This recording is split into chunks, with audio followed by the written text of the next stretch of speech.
Сен жоқ болсоң кыска менин кучагым, аял заты, сөздүн айтсам ырасың, бир мээримди күндөн алса аял зат, экинчисин өзүң төгүп турасың.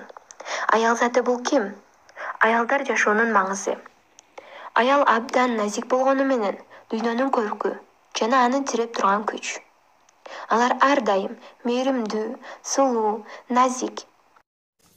О, қана қыздарым, отырма келді. Азамат қызым, қана келгіле. Чайға қарақыла, енді бір жаққа баршым келгіле. Қайда жүнім? Қоңшы қайлы барып келейін. Құдай қалса бүгін ішім бар. Бүгін де ішпейкен. Ішпейін дедім, ішпейім саға. Чайға отырғанда көңілді өлтіресің. Мақыл дедім бет көргіле.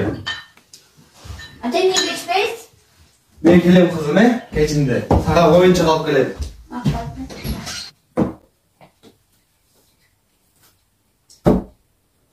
Апа, мен жейін да. Жемейсің.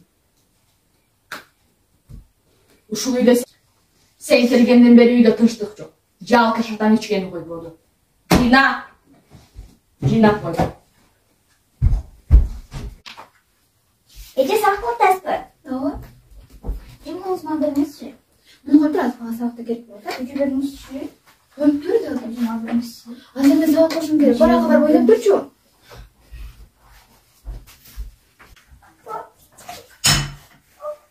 Эмне болду? Эже сабак атасызбы? Эми озман бермесчи. Муну коюп турат, мага сабакта керек болот. Жалка шатан ичкени койбоду. Сен окуп келатсаң. Тор.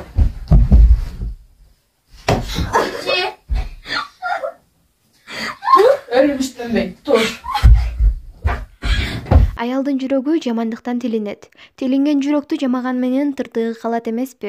Андыктан аял затын сыйлайлы. Сулуулук менен жылуулук аял затында экенин унутпайлы. Сулуулугуна тамшанып, жылуулугунан кубат алалы. Аял затын баалай билели.